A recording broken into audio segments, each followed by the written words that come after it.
You're listening to the Bahai World News Service. Now live local house of worship. Naglilingkod kay Bahawi.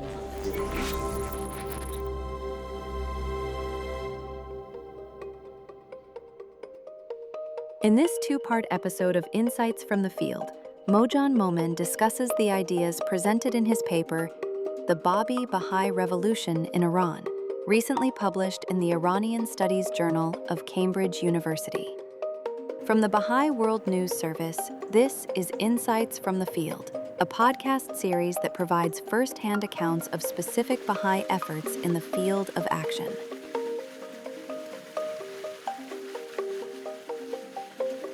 Drawing on decades of research, Dr. Momen explores how the Bábí and Bahai communities worked toward a gradual yet far-reaching revolution in values and ethics, replacing hierarchy and patriarchy with patterns of life that are consultative, collaborative, and shaped by the principle of the equality of women and men. He traces how these new ways of thinking and acting gave rise to what he describes as a distinct Bahai counterculture, one that, over time, also influenced reformist thought in the wider society. The research that I've been doing over many years now on the history of Iran in the 19th and 20th century and on the Bahai community over that period of time has shown me that at no time in the whole of its roughly 180-year history has the Bahai community in Iran had the chance to present itself in print, in any sort of publication, whether it's books, newspapers, magazines, journals, has not been able to present itself, its teachings and its views, nor to respond to the many attacks that have been made on it over that period. So the result of that is that the general population in Iran is completely ignorant of even the most basic facts about the Bahai faith, and what it thinks it knows is actually the misinformation that has been fed to it. And even the scholars in Iran, despite the fact that they are supposed to be sort of attempting to get to the truth, have largely just reproduced the errors and the misinformation, and some of them have even been culpable of creating the misinformation and creating forgeries about the Bahai community. So that has then fed on to the scholars of the West, who have just sort of looked at the Persian language sources they have available, and they see all of this misrepresentation, and they don't see anything very much in the way of genuine information about the Bahai community. And so in their writings they've completely ignored the Bahai community, and they think that the Bahai community played no significant role in the development of Iran during the 19th century and the 20th century. And so what I've tried to do, what I've tried to present, is a new look at the whole picture, because the fact is that, as far as I can see, the Bahai community did play a major role in the history of Iran, particularly in the last half of the 19th century and the first decade of the 20th century. This was the period in which there were a lot of reformers thinking about how to modernize Iran. What happened was, at the beginning of the 19th century, Iran suffered two major defeats at the hands of the Russian Empire, in the course of which it lost a great deal of territory. And then it suffered another defeat against the British, where again it had to give up its claims on certain territories. And this was really a shock to Iran. It for the first time brought to the attention of Iranians how far they had fallen behind the West, European nations, how far they were lagging. And so the result of this was initially a sort of a reflex action of trying to just bring the military up to strength in the first half of the 19th century. But as the 19th century progressed, you had reformers starting to think about how to reform government and other aspects of Iranian society in order to improve the situation of Iran, in order to bring Iran up to the standards of Europe. And at the same time, the Baha'i leaders were also making suggestions about the same subjects, about the social reforms needed, the educational reforms needed, issues such as the position of women in society. So there was a common area of discourse between these reformers and the Baha'is. And what I came to the conclusion was that, in fact, firstly, that the Baha'i leaders were earlier and much more progressive in their thinking about the problems of Iran. And secondly, that the Baha'i community was trying to enact these ideas in its community life at a very early stage in its development. And thirdly, that these reformers, these nationalist reformers, actually had very close contacts both with the Baha'i leaders and with the Baha'i community. And since the Baha'i leaders were well ahead of these reformers in the ideas that they presented, it's very likely that these reformers were influenced by the Baha'i teachings and by the discourse that was going on in the Baha'i community and the actions that the Baha'i community were taking to implement the Baha'i teachings. First of all, if we take the area of social progress, of governance of society, in the 1860s and 70s, the most that these reformers were calling for was that the Shah, who was an autocratic ruler at the time, should introduce a cabinet of ministers, and then he would give the ministers some authority to make some changes. So that was the most that they were asking for, whereas in the writings of the Baha'i leaders, you had both Baha'u'llah and Abdu'l-Baha calling for democracy and saying that the best way of governing Iran would be through a constitutional monarchy. And this was very far ahead of what the reformers in Iran were calling for, but it was even far ahead of what was happening in most European countries. Most European countries at this time were ruled by autocracies of autocrats, kings, emperors, who had absolute authority. And so the concept of democracy and constitutional monarchy and so on was, in a sense, innovative even for Europe, let alone for a country in the Middle East. And the Baha'i community was gradually putting these teachings into effect. So the Baha'i community started to have councils, leadership councils, that eventually became called spiritual assemblies, that started to govern the affairs of the community through consultative decision making, and eventually these councils became elected councils, so representative democracy came into being in the Baha'i community. So the Baha'i community was actually carrying out all of these ideas that are in the writings of the founder of the Baha'i faith. But it wasn't just in terms of what you might call the leadership structure. Baha'u'llah also introduced all sorts of other ideas. For example, he talked about world peace at a time when nobody was really talking about world peace. Even in Europe, world peace wasn't a topic of discussion. But Baha'u'llah not only called for world peace, but he brought up the idea of having a conference of all the world's leaders coming together, signing a peace treaty, ironing out any disputes, border disputes or whatever other disputes there may be between them, if by arbitration if necessary, and then signing a pact of collective security whereby if any nation rose against another nation, invaded another country, then all the other nations of the world would arise against that nation that was transgressing in this way. And that would then enable all the countries of the world to reduce their armaments and put the expenditure on armaments to better uses. So these were the sort of ideas that Baha'u'llah was writing about, and this was not only ahead of the secular reformers in Iran, it was ahead of secular reformers in most of the world. The second area that was an area where there was some commonality of discourse between social reformers, the nationalist reformers, and the Baha'i leadership was the area of modern education.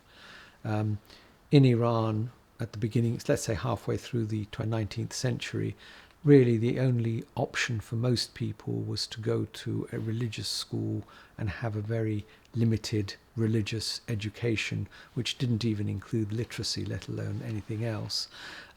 So it was very limited, very religiously focused.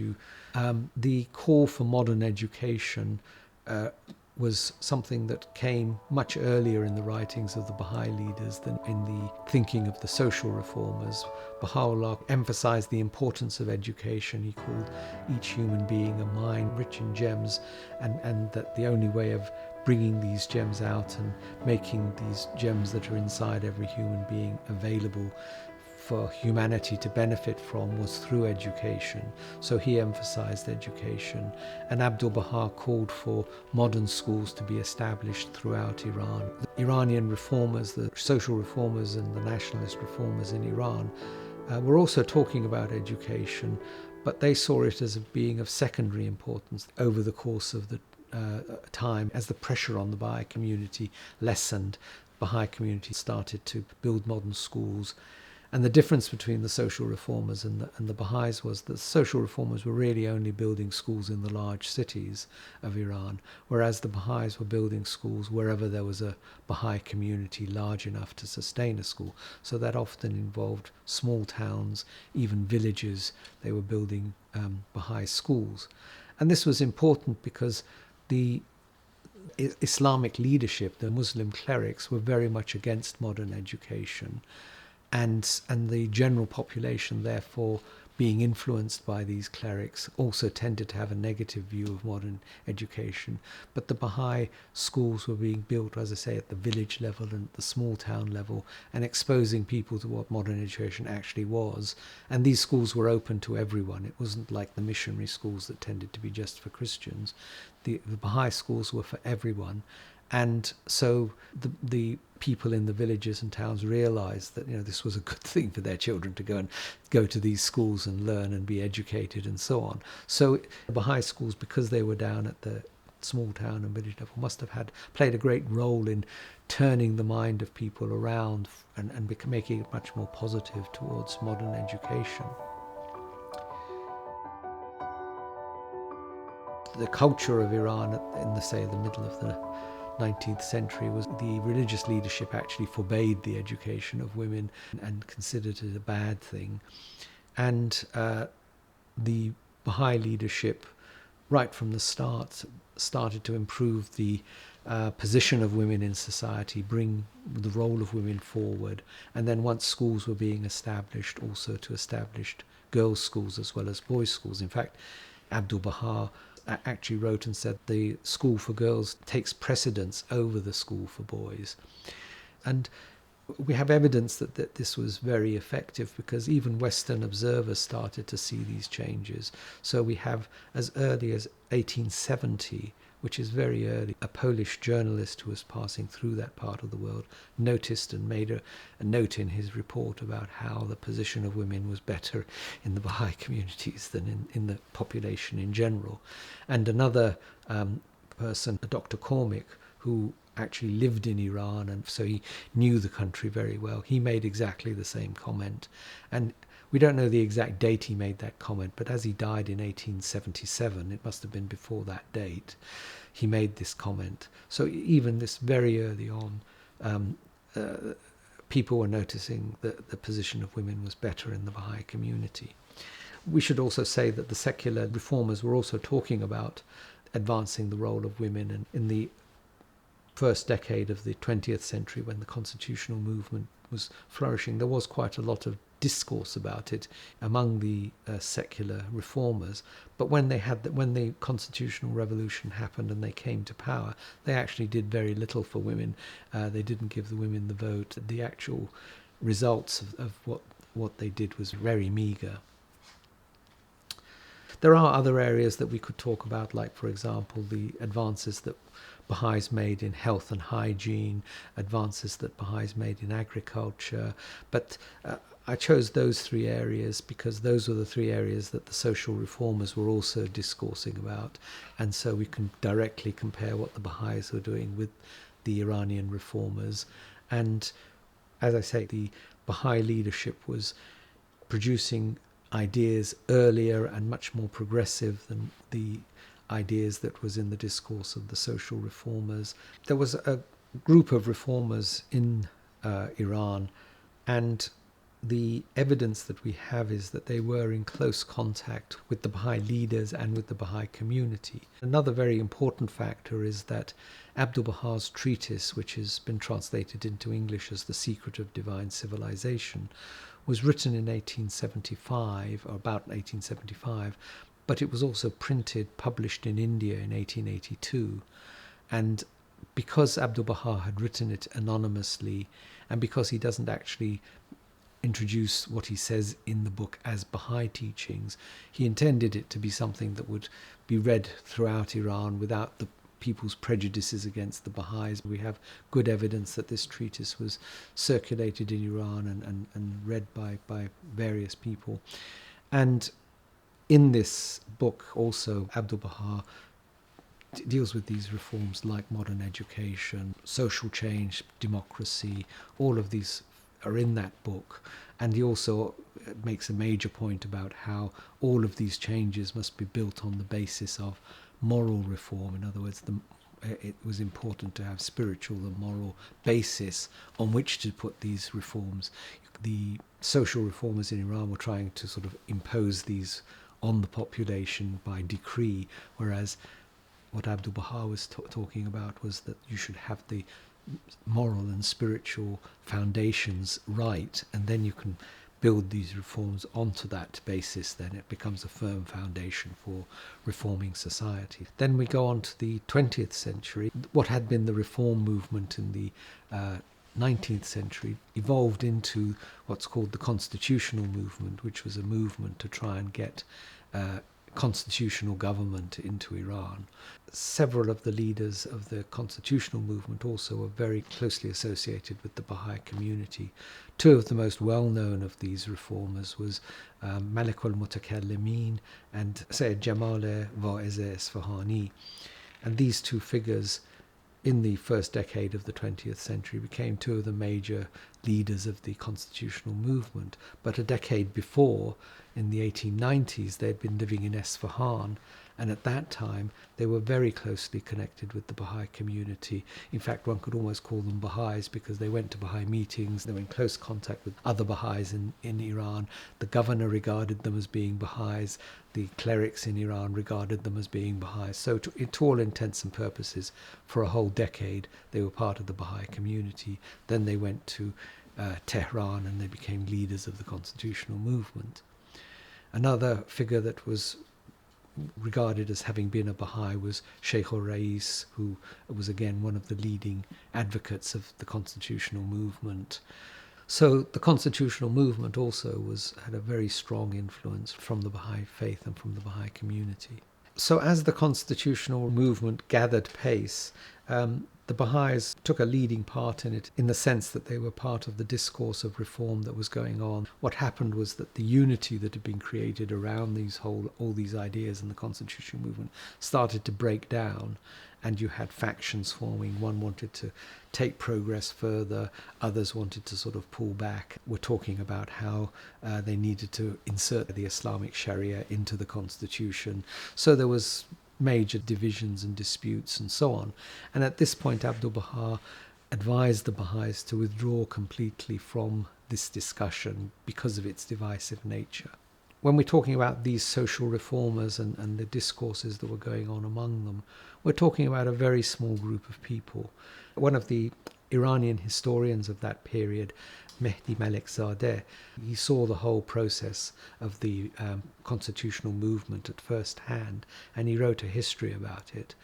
And he comments that in the 19th century, so that's before the constitutional movement got going, when these reformers were just discussing what sort of changes were needed, at that time he reckoned that the total number of those people engaged in this discourse were a few hundred. And at that time, the number of Baha'is is reckoned to have been more than 100,000. So there was, and what's more, these reformers were really only in the major cities of Iran, whereas the Baha'is were in the major cities, but they were also in the small towns, they were in the villages. And as I've said, there's evidence that these ideas had penetrated right through the Baha'i community. So they were in a much better position to be communicating these ideas to the general population than the secular reformers were. So in the first part of this, what I've talked about is the observable facts of history. In other words, things that are recorded in the historical documents. But in the second part, what I want to do is to talk about more what was going on under the surface at a deeper level. And because it was at a much more deeper level, it was more fundamental and by necessity, therefore, a slower process and almost imperceptible process. You've been listening to Insights from the Field, a podcast series that provides first-hand accounts of specific Baha'i efforts in the field of action. For more podcasts and stories, visit bwns.org.